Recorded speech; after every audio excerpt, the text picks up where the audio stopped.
They believed the island itself would kill the Americans before a single Japanese soldier had to fire a shot. Peleliu rose from the Pacific like a bleached skull, jagged coral, scorched limestone, and ridges sharp enough to tear flesh from bone. To the Japanese defenders who had labored for months beneath its sun, this island was not merely terrain. It was a weapon. Every cave, every ridge, every shadow had been turned into a trap. And they were certain, utterly certain, that no enemy could survive long enough to matter. Colonel Kunio Nakagawa stood in the darkness of the Umurbagal Mountains and listened to the distant thunder of naval guns. The Americans had arrived exactly as expected. Their ships filled the horizon. Their planes screamed overhead. Their shells pounded beaches already measured and mapped. This was how the enemy always fought: overwhelming noise, overwhelming fire, overwhelming faith in brute force.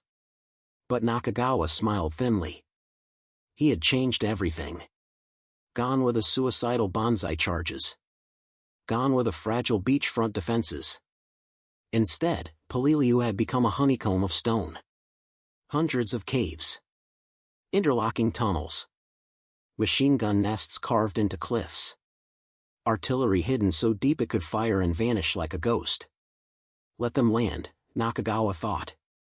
Let them come inland. Let them bleed. What the Japanese defenders did not expect was not the landing itself, but what would happen after the Americans disappeared from the beaches. At dawn on September 15, 1944, U.S. Marines stormed ashore under a sun so fierce it felt personal. The coral sand reflected heat upward, cooking men inside their gear. Water ran out within hours. The air smelled of cordite and salt and fear.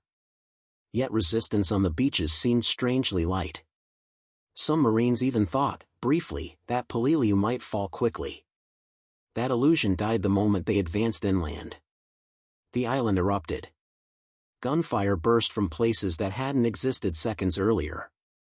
Marines fell to shots they never saw fired. Entire squads vanished under converging fields of fire.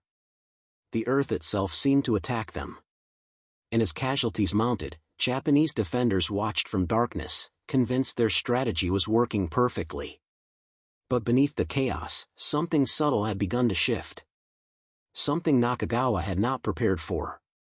Something the defenders had never faced before. At this scale, with this intent, and with this terrifying patience, the caves were meant to make the Americans go mad. Each position was layered. A machine gun here. A sniper there. Artillery hidden behind steel doors. When one position was attacked, another would open fire from behind. When Americans advanced, they were flanked. When they withdrew, they were hunted. For the Japanese defenders, it was war perfected. Marines began calling the Umurbagal Ridges Bloody Nose Ridge, though the name hardly captured the scale of suffering. Days blurred into each other. Heatstroke killed as surely as bullets. Water shortages hollowed men from the inside. Corpses lay unburied, bloating under the sun. Still, the Japanese waited. They expected Americans to break. They expected reckless charges. They expected confusion. What they did not expect was learning. Marine units began adapting with ruthless speed. Assault teams were reorganized. Infantry stopped charging blindly and started hunting. They mapped cave systems. They sealed exits. They coordinated artillery, engineers, and riflemen into single killing machines. And then the flamethrowers arrived. At first, Japanese defenders laughed. Fire, they thought, was useless against stone. Their caves were deep. Their tunnels curved. Flames would never reach them. They were wrong. The flamethrower did not need to reach the deepest chamber. It only needed oxygen. Fire poured into openings like a living thing, sucking air from tunnels, boiling the inside of caves, turning stone shelters into ovens. Smoke crawled through passageways, choking men who had thought themselves untouchable. Inside the caves, panic replaced discipline. Some Japanese soldiers fled deeper, only to suffocate. Others rushed exits and were cut down by waiting Marines. The caves that were supposed to preserve life now erased it. The defenders had prepared for bullets. They had not prepared for fire that hunted them. Marines learned to listen for breathing behind rock walls. They learned the sound of steel doors sliding open. They learned that silence often meant an ambush was seconds away. Every cave was a decision: burn it, seal it, or storm it. The flamethrower teams became priority targets. Japanese snipers hunted them relentlessly. Marines volunteered anyway, knowing their life expectancy was measured in minutes. Fire roared. Stone cracked. Men screamed. Japanese defenders who survived the initial infernos adapted again, setting traps, counterattacking through hidden tunnels, emerging behind American lines at night. The mountain seemed endless. Every ridge captured revealed another ridge behind it. Colonel Nakagawa realized too late that the Americans were not retreating. They were grinding forward, inch by inch, cave by cave, body by body. This was not the fast victory either side expected. It was annihilation by persistence. By the third week, Japanese command faced an unthinkable truth: the Americans were still coming. Despite staggering losses. Despite heat, thirst, and exhaustion. Despite terrain designed to break the human will.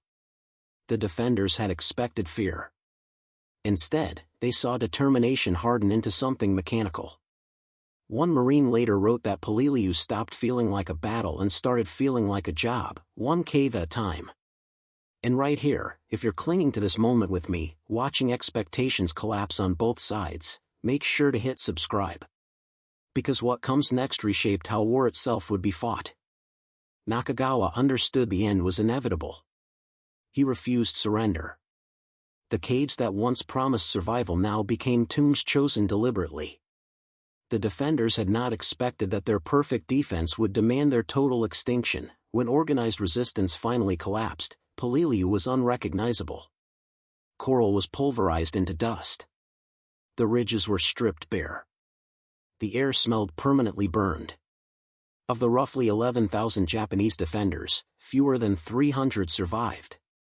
American casualties exceeded expectations by thousands. And yet, strategically, the island mattered less than predicted.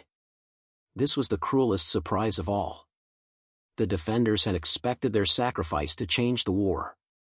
Instead, Peleliu became a lesson: the Japanese defense in-depth strategy would be repeated at Iwo Jima and Okinawa. Flamethrowers, sealing tactics, and methodical cave clearing became standard. The island proved that modern war was no longer about dramatic victories, but attrition, psychology, and endurance. What Japanese defenders didn't expect was not defeat. It was irrelevance purchased with unimaginable suffering. Today, Peleliu is quiet. The caves still breathe heat. Rusted weapons remain embedded in stone. The island remembers everything. What Japanese defenders didn't expect at Peleliu was not the Americans. It was that the island would demand everything and give nothing back.